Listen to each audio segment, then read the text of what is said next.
J'ai le plaisir maintenant d'accueillir Madame la maire de Paris, Anne Hidalgo, qui va donc conclure cette matinée. Bienvenue. Et ce qui me frappe beaucoup dans ce que vous venez de dire, et je veux dire à Aurélie un grand merci, à vous toutes et à vous tous, et cher Christophe Gérard qui est ici aussi, je veux vous dire qu'en fait, on vient de voir, et vous avez très bien illustré, ce monde qui est en train de changer, voilà, et ça s'accélère, ça va très vite. Alors il y a des choses dans ces évolutions qui nous font peur forcément parce que ce sont des changements déroutants, on sort de zones de confort que l'humain se crée parce qu'il a besoin de ces zones de confort pour être souvent presque en permanence dans quelque chose qui peut s'analyser comme de l'inconfort. Mais en fait, de cet inconfort, il faut peut-être qu'on en tire non pas de nouveaux conforts, mais de nouvelles façons d'avancer. Et c'est un peu dans ce moment-là que se trouve aussi une organisation comme la nôtre, celle de la ville de Paris, qui est une institution, qui est parce que cette ville, elle fait rêver, parce que cette ville, elle a un message qui va bien au-delà de l'institution pour laquelle nous travaillons tous et dans laquelle nous sommes fiers d'être. Mais cette ville, en tant que telle, elle a déjà un message. Et ce message, dans ces grands mouvements du monde, c'est non pas de freiner, mais peut-être, en tous les cas, c'est comme ça que moi je l'interprète à mon niveau, c'est d'intégrer les valeurs qui sont en fait des valeurs humanistes, qui sont des valeurs que l'on peut décliner sur l'accueil, sur justement la place de l'autre, la bienveillance. Ces valeurs-là, ce sont quand même des valeurs de cette ville. Et dans les grands mouvements du monde, comment on se donne des boussoles, des repères qui nous permettent d'avancer en se disant qu'on peut de temps en temps, bien sûr, tâtonner un peu pour trouver un chemin qu'on doit inventer. S'il n'y a pas des cartes d'état-major, on ne la trouve pas tout de suite du premier coup. Donc on est un peu dans ce moment-là qui peut être très déstabilisant parce qu'on se dit mais vers où on va? Et je pense que la question de la confiance, elle est cruciale. Que la confiance soit vraiment très très partagée parce que chacun est à l'endroit où il doit être et que là où il est, il sait. Il a une connaissance, il a une expérience, il a une expertise. Il est capable d'analyser, il est capable de s'inscrire dans un mouvement plus collectif à partir de son expertise. Alors, comment on fait pour inventer, avoir un cap, faire tourner des services, produire des services, avoir des organisations qui soient des organisations organisées, stables, suffisamment souples et flexibles pour comprendre l'évolution des choses et la nécessité de temps en temps de faire un petit pas de côté pour se dire « et on n'a pas regardé si de ce côté-là l'herbe poussait mieux ou pas ». Comment on fait pour avancer sans commettre d'erreurs? Parce qu'on a tous en tête l'idée qu'en plus, il ne s'agit pas de commettre des grosses erreurs, on peut faire des fautes. Donc on est là-dedans, nous. On a plusieurs boussoles, elles sont assez simples, les règles du jeu. Celles qui ne sont pas négociables, c'est la démocratie, déjà.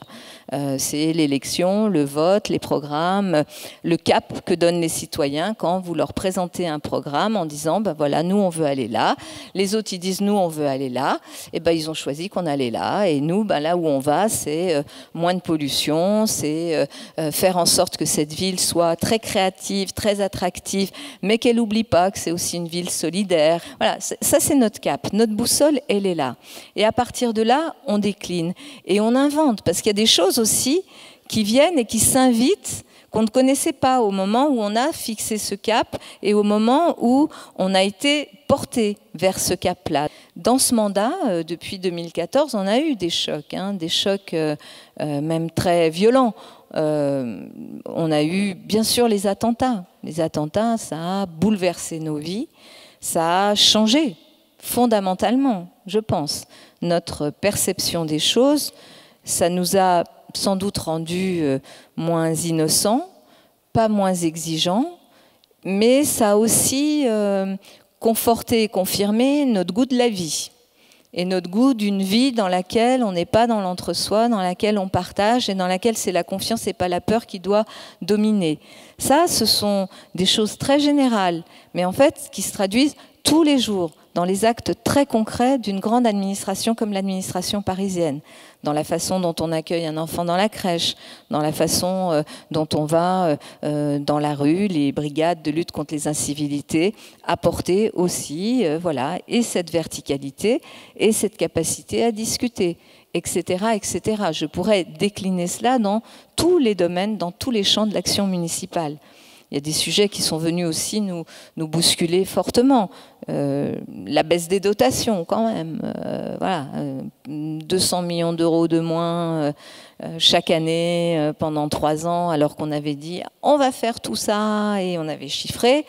Ah, bah, ça a obligé à revoir comment on produit des services mieux, moins chers, mais sans rien retirer de notre envie de porter des services nouveaux, ceux pour lesquels on s'est engagé, parce qu'on sait que c'est un besoin, parce qu'on sait qu'on vivra mieux à Paris si on fait ces services-là.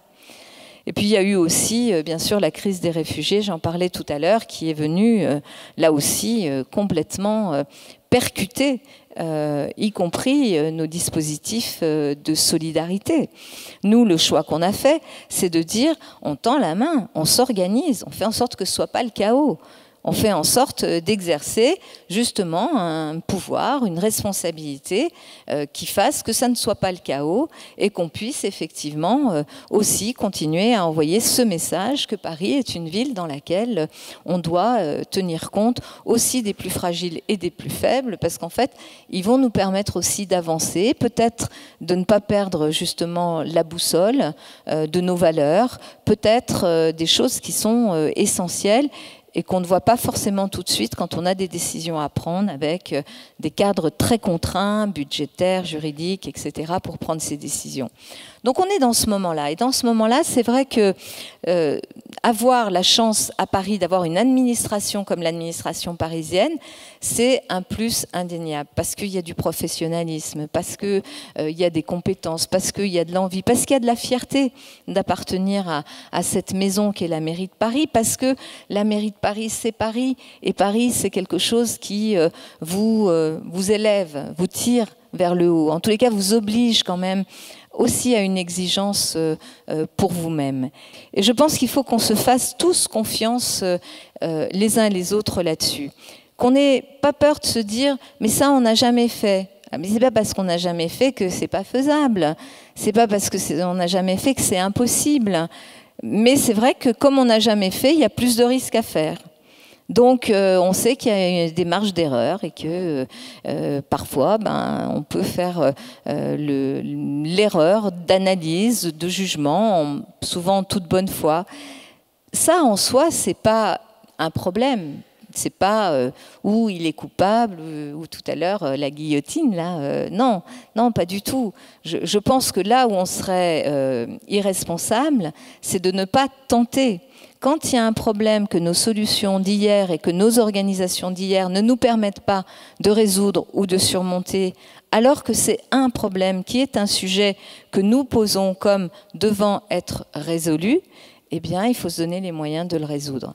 C'est un peu comme ça qu'on essaye de travailler. Je sais que ça n'est pas facile, mais moi, je le dis ici, j'ai une confiance totale dans les équipes. D'abord, dans, bien sûr, toute l'équipe de direction, du secrétariat général, des directeurs, mais j'ai vraiment une confiance absolue dans ce que chacun porte et fait. Et ça, vraiment, dites-vous que la peur ou l'angoisse ne doit pas être un moteur. Le moteur, c'est trouver une solution à quelque chose qui est nouveau, parce qu'on est confronté à des problèmes nouveaux, par leur force, leur violence ou par leur nature, et que nous avons à trouver des solutions à ces problèmes nouveaux. Et ayez vraiment confiance dans votre jugement. Ayez vraiment confiance dans votre jugement, y compris pour pousser les cadres. Et je pense que c'est comme ça qu'on va pouvoir résoudre beaucoup de sujets qui nous sont posés.